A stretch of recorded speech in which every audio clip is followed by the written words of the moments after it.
Things Black with Garland and Calvin. I am Calvin. That guy right there is Garland. And we are here with our normal broadcast where we will be talking about last night's episode of This Is Us and last week's episode of Snowfall to get you ready for tonight's episode of Snowfall. You know, we were here earlier this week and we had our emergency broadcast on the Right. SmackDown on getting Chris slapped. But anyway, how you doing, Garland? I'm doing well, man. People are tired of the slap. I'm glad we got that out early. We hit it right when it was hot. Now people are tired of talking about it. They said they wanted today to be the last day to talk about the slap. And so, you're all things black people. We were timely. We moved on now. We have moved on now. We can't continue to talk about it. I mean, yeah, it was a slap heard around the world, but I was basically now thinking like the Oscars. I was like, who wore it better?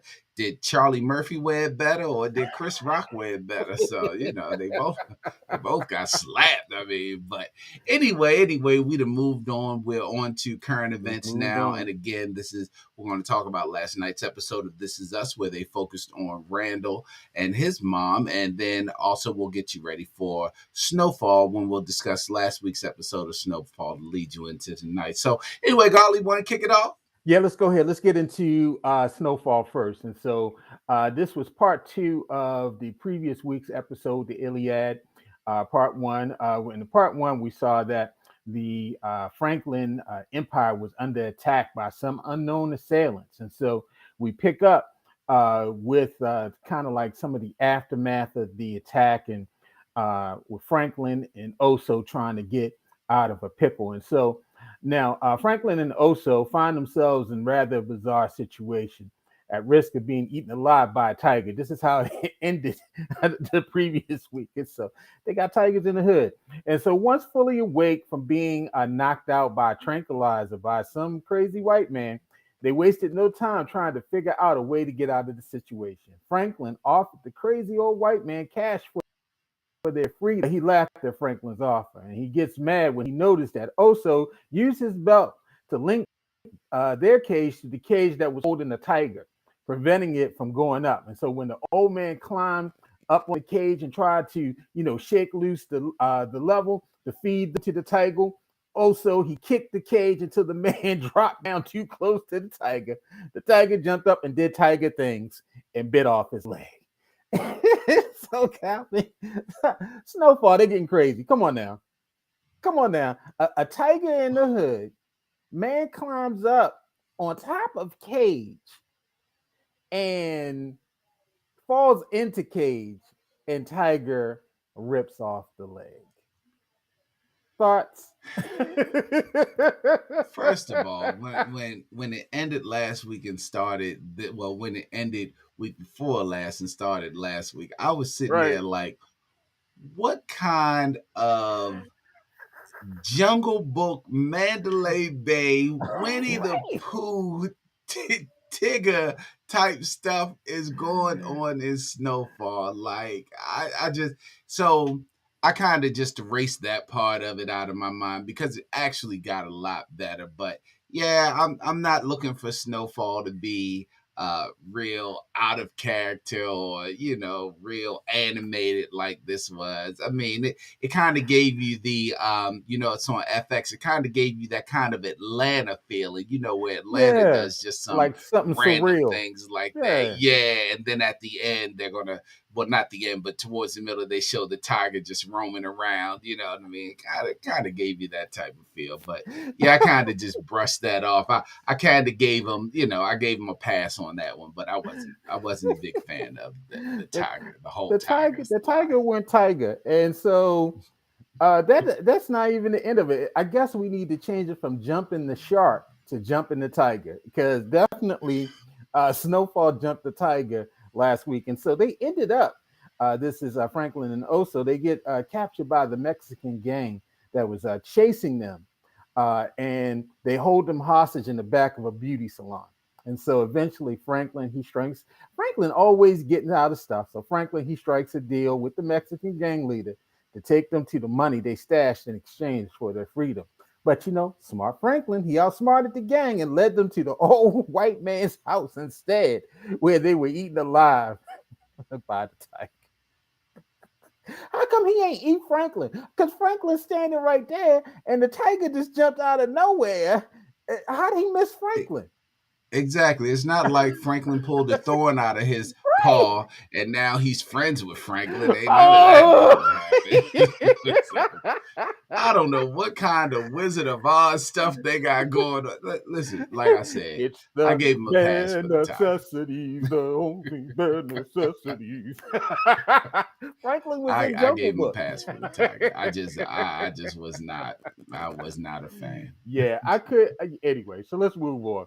And so now, although Franklin and his crew they were able to escape pretty much unscathed from the vicious attacks that were meant to wipe them out, as well as Reed, they were robbed of every dime stored in the money room. So as you've been following the series, you know they have a money room where they keep all the stuff. And so only three people knew where all the money was kept. Those three people were Franklin, Jerome, and of course my man Peaches, who was missing. So who took the money? Well, we clearly knew it was. We clearly saw that it was We Peaches. We think know it's it wasn't Peaches. Jerome. It Well, hasn't been confirmed it was Peaches. nah, it was kind of confirmed that it was Peaches. It was kind of confirmed at the end that it was Peaches. Kind of confirmed at the end. Why would Peaches take the money though? To get part of the money, actually, what did they say? It was 5 million there. Yeah, So why? I you mean, but know, if, why?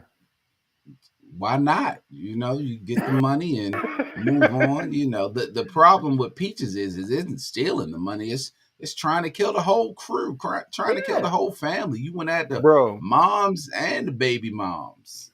Peaches was just a driver. How did Peaches go from being a driver to hiring hit teams to kill people? I'm trying to make the relation. I never thought Peaches was that gangster.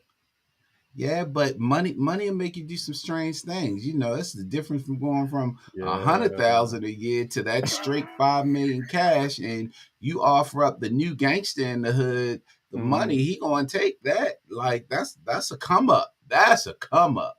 Well, I guess it was just like Will Smith. He said, "Love will make you do crazy things.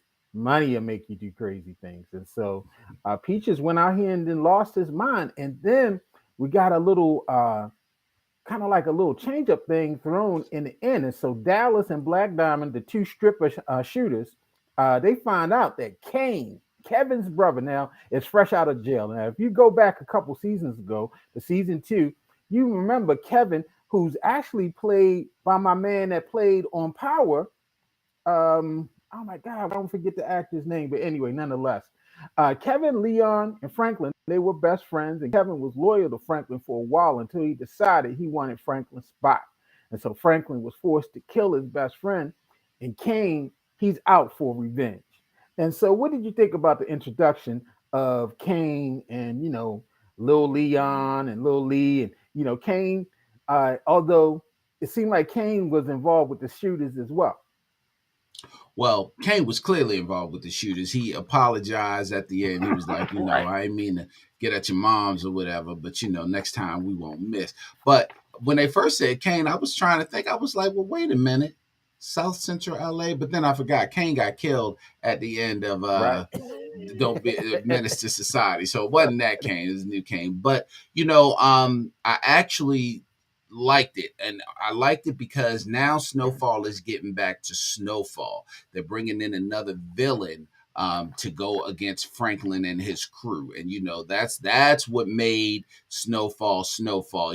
Having actual villains there, villains other than Reed and the government. Other than the internal fighting, they had an actual villain. So I actually felt that tension there when they went to the little football game, and they were stepping to him, and Franklin was kind of shook. If you actually look into it, Franklin's Yeah, whole he was. thing was, we can come at you. He was saying it, but he was also saying stuff like, this is your opportunity to squash this. Like, bro, we ain't got to do this. We can be friends. And he's like, nah, son, you killed my brother. Like, nah, we not. And he never backed down. He never said to Franklin, he told him, he said, some things can be squashed, some things can't. He never said, if you give me this, we'll let it end. He never say nothing like that. He was just like, next time, I won't miss. He let him know it's going to be a next time. And Franklin tried, we could wipe out your whole crew. We could get at you now. And he just looked at him. Do it look like I'm running? Like, yo, dude Right. it seems like he's going to be a formidable villain. And I'm here It's for it. So I always hope next week we start seeing it. right. It's always scary when somebody is talking to you, but they ain't looking at you. So that means they kill. They threatening you, but they ain't really looking at you. Kane, I don't think he ever took his eyes off the kids on the field. So when somebody's doing that, yeah, he's up for a couple good shootings, and so we're gonna see what happens for him. But I think the interesting storyline, Calvin, was your girl Veronique. All right, so they had the little ultrasound, and so we found out that there actually is a baby in there. We didn't need to see the pee stick, and so there's a baby in there, and they had she hits Franklin with the okey doke. Like, look, things is a little wild right now. We just need to chill around the office and none of the personal stuff outside of the office. We just need to pull back. So, it was that calculated? You think she's setting him up for the run? Because now we're learning a little bit about her life, how she used to run game with her mama and all this, that, and the other. So, what did you think about that? Well, remember Franklin's mom dropped that bug in her ears. He was like, let me talk to you, and then she said, yeah. So this game, they missed this time, but there will be a next time. She dropped that Right. bug in her ear. So now this young lady is thinking about, I'm not just out here being gangster protecting Franklin. I got a whole nother life in here to protect. Now I have seen a lot of people on social media talking about how they don't trust her and they think that there's something going on with her. I think she's protecting, just Mm-hmm. protecting being a mom. You know what I mean? I think you also one that you didn't Yeah. trust and you think I'm something's fine. going on with her. I'm So fine. yeah, I haven't seen it yet, but we'll see. But I think now she's thinking about the baby and she's pulling back. She's starting to pull back. Well, we're gonna see because I mean, it just came out. Here's a chick. She was all ride or die. She up here lying to the police and all this other stuff, and now she want to be all cautious. And Franklin kind of looking at it with the side eye, like I might have to shoot you in the stomach if you don't get yourself together. Because Franklin, he don't mind, getting rid of you. Acting a little nutty, Franklin will shoot you. And so we're gonna see what He ain't gonna happens shoot with her. our girl. Keep He on. ain't gonna If she shoot mess with that much, he gonna shoot her. Wait, just wait and see. Wait and see. If we taking bets, I bet you she died at the end of the season. Franklin gonna kill her. You're not good. her. Not the mother of his kid. Not the mother of his kid. What he do to his girlfriend that he grew up with next door, the first love of his life?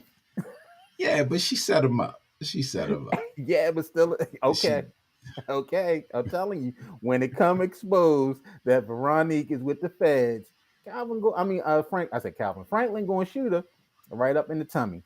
Going to be a double we'll murder. see. We'll see. We'll see. All right, man. Let's go to This Is Us. Every version of you was last night's episode, and so the key to This Is Us success is the way it balances this realistic family drama with heartwarming sentimentality. And so Kevin's episode, it tried to circle back to the sentimental endpoint of his misses. And with Kate's episode, it went into, this seemingly mundane weekend and finding the unresolvable fractures in her marriage. And Randall's episode, I think it sits somewhere in the middle. It was a little slow on the tension, but it was high on sentimentality.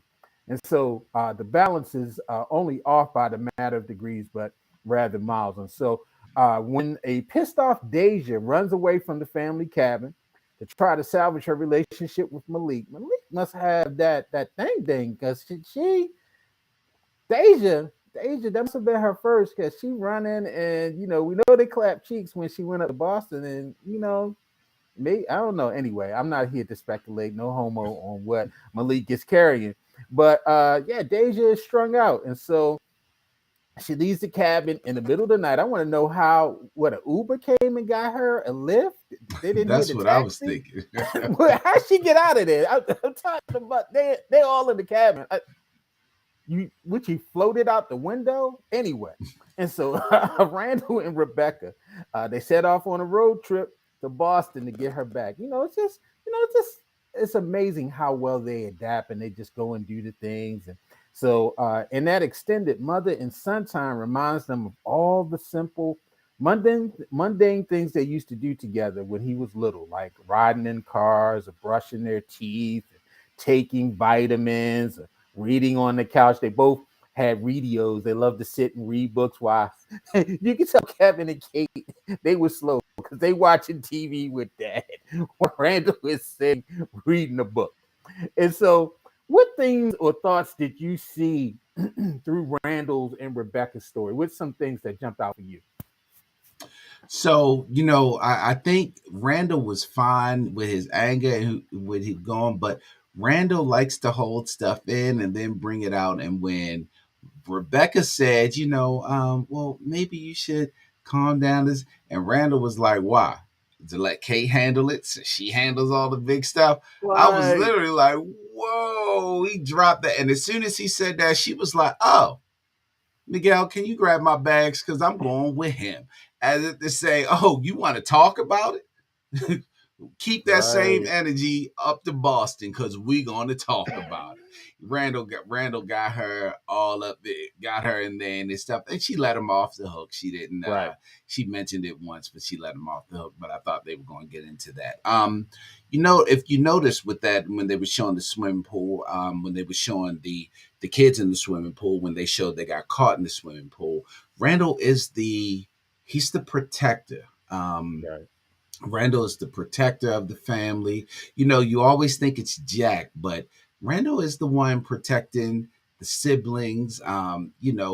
He's the thoughtful one. He kept looking over his brother and sister not swimming. When they didn't want to go in the pool, he plays that game of tag to get him in the pool. Randall mhm, has some layers to him, and then you can understand why Randall felt slighted when she picked Kate and not him to be the executor or the one to make all the decisions. It's yeah, you get to see a little more in the Randall. Now, I will say I thought it was a pretty boring Randall episode because you're used to Randall having a little more fire with it, but he was opposite Rebecca most of the episode and not the kids and not his wife. So I was a little right, boring, but you got to see a lot more into Randall being actually the leader of the big three, even though he's not an original member. He kind of like came in and he took over. He said, well, I guess he is an original member, kind of not original member for like maybe an hour or something like that. But right, he's right, he's the right. man. Randall's the man in that family.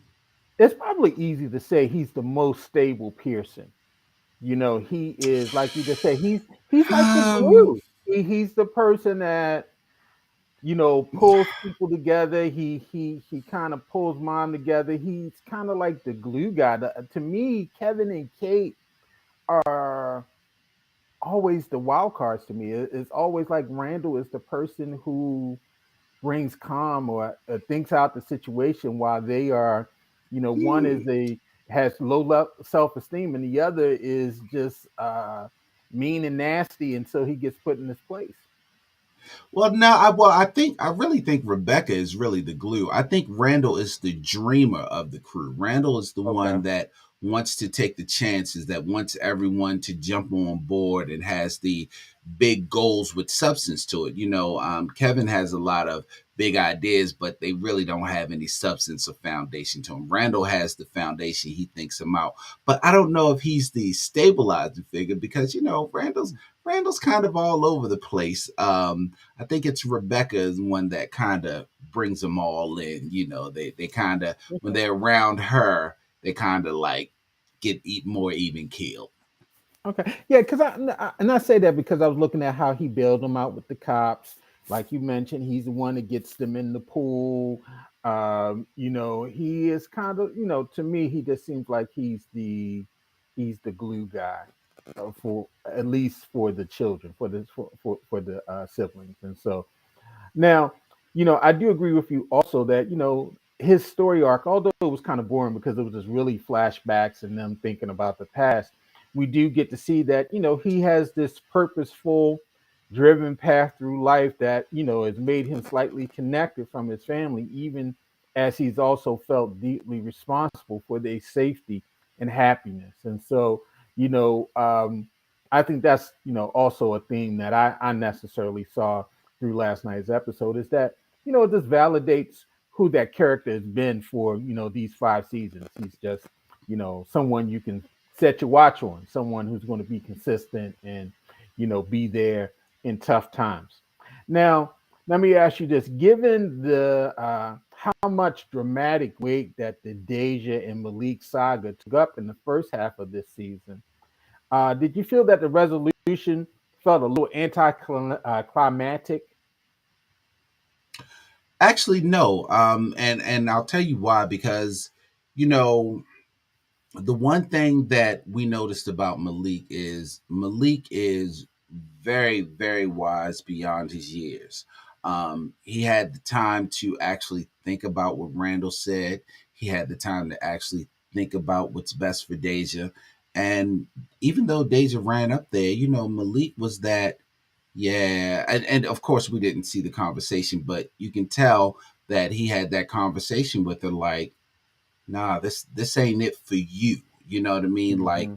this isn't for you. Like, this is my life that you're trying to be part of. And although I love it and I appreciate it, you're young. You don't need to drop out of high school. You don't need to you don't need to be a mother to a kid that's not yours. You know what I mean? Like, Right. do everything that you need to do. Become the best Deja that you need to become. And then, even like Randall said, and I don't think Malik saw this, sometimes the door opens up again. So no, I don't think it was anticlimactic. I think it was right in Malik's character. And it also showed Randall that, Malik is a stand up guy. As angry as you may have been, Malik is a Right. stand up guy. Right. Yeah, he seemed to give more post breakup support to Malik than his own daughter, in the sense, just, hey, like, Malik, you are a good guy. And, I think it's easy to say that because you got what you wanted. You didn't want her to move to Boston. And so easy to say, hey, man, you're a good guy. And, you're I going to be mean, all it's easy to right. And if it say. comes back to you, well, let me ask you this. All right, believe that statement that if you let go something, if you love someone, let them go, and if it's true, it will come back to you? Because we've always heard this through life. Yeah. What do you think of that? Because that's So basically what he it was saying to him.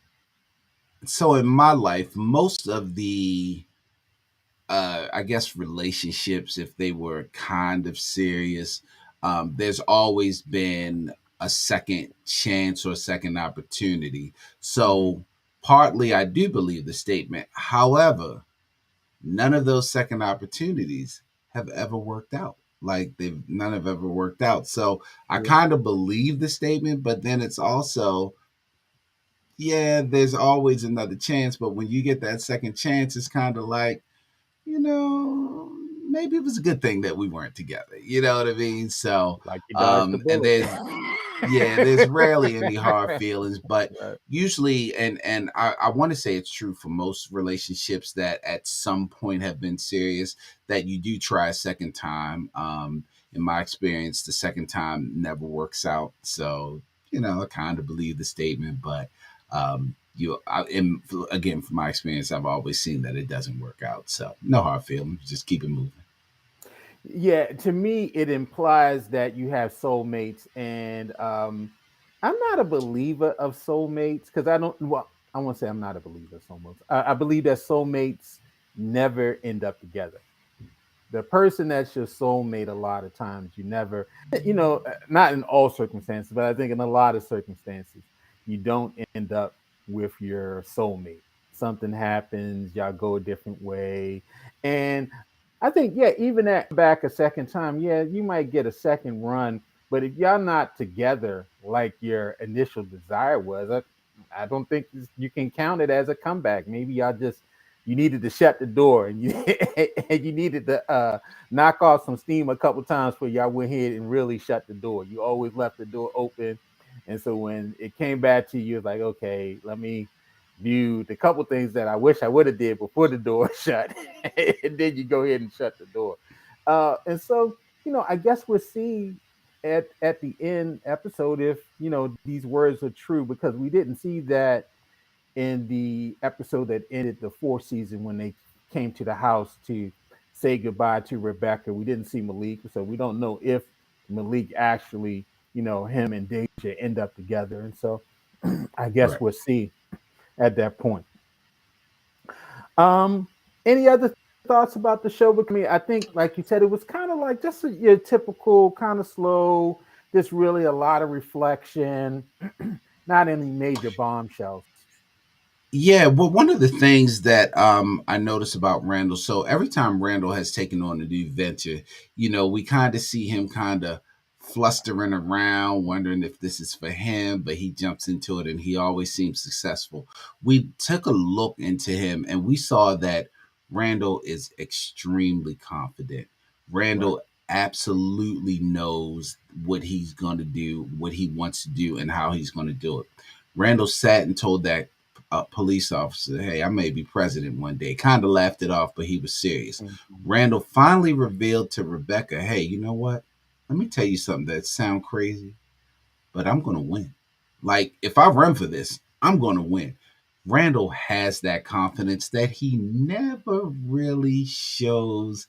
He never really comes out with it. He kind of always throws something out there and he does it, but it's kind of Beth that pushes him a little more like, yeah, you can go do this. You can do this. He kind of lets Beth be his rock, but Randall already knows what he's going to do and how he's going to accomplish it. So Randall is a lot more confident than he shows us on the show, and we saw that last night. Right, right. So, looking forward to next week's episode. We see the smoker arrives at the house, so we're going to see what happens with the smoker. Also, at the end of this episode, we did see, Kevin. He gets back home with the twins. It looked like he still wants Madison, but I don't know where that's going to go. We see Kate. She comes back and tells Toby, like, "Look, I don't want to go to San Francisco. This is, and." So we're going to see what happens with that, and well, we kind of already know, but see how that plays out in the end, and what happens at the cookout. And so it looks like the son, he's walking down the street with his garden stick. So this is going to be an interesting episode, and so we got 8 more episodes to go, and we'll see what happens. Yeah, man. And real quick, I don't know if anyone, I know you watched it. Atlanta comes on Thursdays. Last week it was the premiere. I don't know if anyone Yeah, got a chance to watch yeah, that. It was actually two yeah. episodes, and just little quick bonus discussion. That first episode, there was a podcast called Broken Hearts. It was definitely a story that was in the news about these Hmm. two white ladies that adopted these black children, and everything that looked great on the outside eventually ended up in them committing suicide on themselves and trying to take the kids with them. I do believe that two of the kids did survive that, and of course they're children, so there have never been any real interviews or their Hmm. location isn't disclosed and all that. But they actually did take their van and run it off of a cliff to try to kill them, and it was such a crazy story. If you ever get a Yeah. chance to listen to the podcast, it's called Broken Hearts. It's just a wild story how you think people are doing right by children and they're really not, and these people they're narcissists. They're just, there's so many different things that you can't even, it's really hard, and it's such a crazy story. I know you were watching it and you had heard about it. What'd you think about that first Yeah, episode and of and Atlanta? for most people who are not familiar, if you remember during the pandemic around the murder of George Floyd, there was a picture of a young black kid hugging a policeman, crying, and so the character in Three Slaps, which was the first episode that was shown of Atlanta, of the new season of Atlanta, that's the person that we're talking about. Yeah, man. I think Donald Glover, it starts off super strong. It's funny because that episode, he was taking all of these memes and bits that had happened on the internet. Like when he asked, said, "Mom, there's no food in the refrigerator." There was this joke of, "There's spaghetti there." That's something that a black parent will always say. "There's Mm-hmm. spaghetti in there. Warm up the spaghetti." So him getting the spaghetti, and then when he was in the classroom, when he woke up and the teacher was talking about they were going to go see Black Panther 2, and he gets up on top of the desk and starts dancing. That's an actual classroom in Atlanta. It's called the Ron Clark School, and they use these. As a matter of fact, my wife went to the school. They sent a bunch of teachers to the school to kind of learn this teaching technique of using movement and dance and all this other stuff into the curriculum. And so this is an actual. A lot of we've seen that meme and don't really know the background, but that was the actual school and some of the stuff that they do within the school. And so him getting up and dancing on top of the desk, that being a part of that, and all of those things. And so I just found it more surreal as it was going on. And even it's starting off these ghost towns. These black towns were flooded to create lakes. As a matter of fact, there's one here in Maryland. I forget the name of it, but it was in Baltimore County, and they decided to flood the town because they wanted to make a lake of the town, and so they evicted everyone out of the town and they flooded. And so this is something that's happened across the country, and so you always get these little bits of educational pieces in the show. I think the second episode of we picking up where they are in terms of being over in Amsterdam and being on, we see a more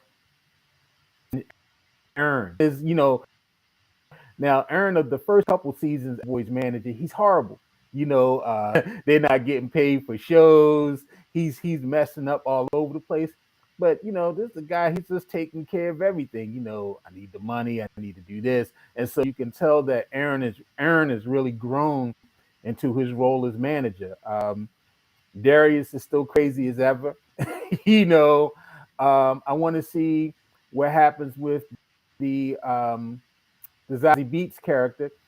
See, in terms of she's always had this, kind of bombing on Aaron. That Aaron was a failure in the sense, and that she was kind of superior to them because she had a career, and now this career is in jeopardy, and she's trying to find herself. And Paperboy, he's still avoiding the limelight in a sense. Although he likes some of the perks of it, he doesn't necessarily want to conform with all the things that the limelight brings. And so I'm looking forward to the season, man. I think it's going to be pretty excellent. We never see Paperboy rap, so maybe we might see Paperboy rap this season. Well, he was about to rap till he saw the blackface, so he didn't want to do Right. that. It's It's always funny something. you. He was supposed to rap at the office when they were at the place that was like Facebook or the streaming service, and they were playing the music, and he just looked around and he didn't rap. That's the running gag that you never see Paperboy rap. It's funny you mentioned Ern's girlfriend or Ern's baby mom because she's crew now. Because Right. why else is she over there? Because she doesn't work for them.